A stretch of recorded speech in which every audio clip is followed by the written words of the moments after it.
और इस बीच एक बड़ी खबर आपको बता दें, सर्वदलीय बैठक ऑल पार्टी मीट को लेकर हमें बड़ी जानकारी मिल रही है। उसके मुताबिक सोनिया गांधी ने कुछ मुद्दों को लेकर आपत्ति उठाई है। जी हां, ज्यादातर दल सरकार के साथ हैं, हालांकि सोनिया गांधी ने कुछ सवाल उठाए हैं, कुछ आपत्ति उठाई है, लेकिन यह भी कहा जा रहा है कि कई बड़ी पार्टियों ने उनके सवाल को सही नहीं माना। हमारे साथ रविंद्र जी, मीडिया संवाददाता, ये सूत्र बता रहे हैं हमको। इस सूत्रों के हवाले से बड़ी खबर है कि लेफ्ट पार्टियों ने नहीं की चीन की आलोचना। ये भी कुछ हमको इंटरनल डिटेल्स मिल रही हैं कि क्या कुछ बातचीत हुई है अंदर।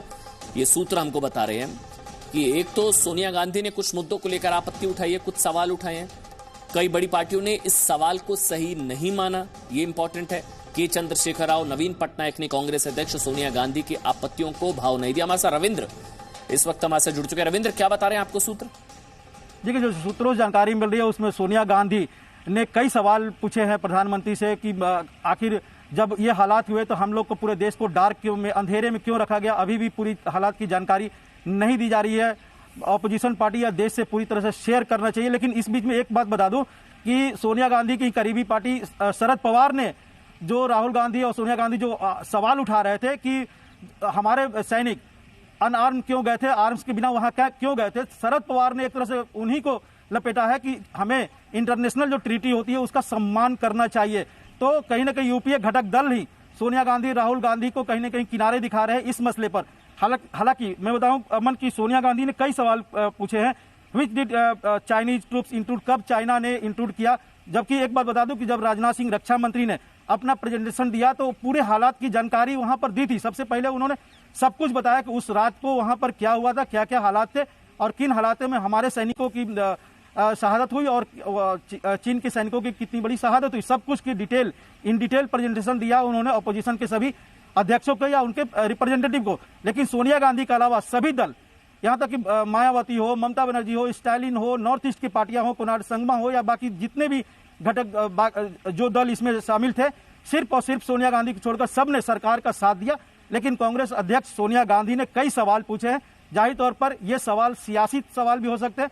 इस मौके की नजाकत को देखते हुए यह सवाल शायद उनको जवाब पहले मिल गया था, बावजूद उनको कहा जा रहा है कि पार्टी की तरफ से जो तय था वो सवाल पूछना था और उन्होंने वही सब सवाल पूछा। तो उस रात में क्या हुआ, सरकार अंधेरे में क्यों रखी हुई है, हमारे सैनिकों ने जवाब क्यों नहीं दिया, अभी जो वहां पर है हम आखिर क्या कर रहे हैं, उसको जो लैंड LAC के पार करके चीन हमारी धरती पर आया है उसको वापस लेने के लिए हम क्या कर रहे हैं। और यह भी कहा कि सरकार 1 इंच भी भूमि हम जाया न होने दे, उनके कब्जे में न जाने दे।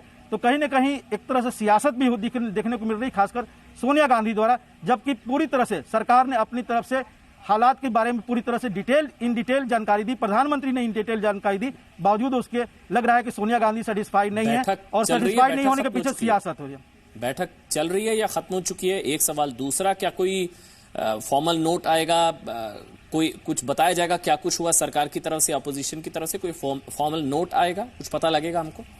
देखिए, जब भी प्रधानमंत्री की तरफ से इस तरह का अपोजिशन की बैठक होती है, एक स्टेटमेंट जारी होता है सरकार की तरफ से, तो थोड़ी देर बाद ही माना जा रहा है कि वो स्टेटमेंट आएगा, इन डिटेल स्टेटमेंट होगा कि किस पार्टी ने क्या क्या कहा ऑफिशियल तौर पर। हालांकि अभी सूत्रों के अनुसार हमें सब कुछ अधिकतर जानकारी मिल रही है कि स्टालिन ने क्या कहा, कुमार संगमा ने क्या कहा, पर जो शरद पवार है उन्होंने क्या कहा और सोनिया गांधी ने कहा कि इस तरह की बातें आ रही है। लेकिन जो सर्वदलीय बैठक का जो एक डिटेल नोट होता है वो सरकार की तरफ से जारी होगा थोड़ी देर बाद। और बैठक खत्म हो चुकी है?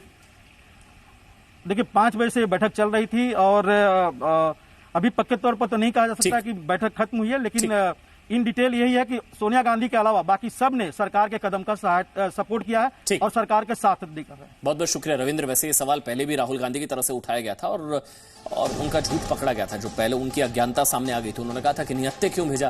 फिर सामने आया जयशंकर विदेश मंत्री ने बताया कि निहत्थे तो गए नहीं थे, बंदूक थी, लेकिन 1996 की ट्रीटी अग्रीमेंट है जिसके हिसाब से फेस ऑफ के टाइम झड़प के समय हथियार नहीं चलाने की परंपरा है। ये तो विदेश मंत्री एस जयशंकर ने बता दिया था। थोड़ा सा ब्रेक ले लें।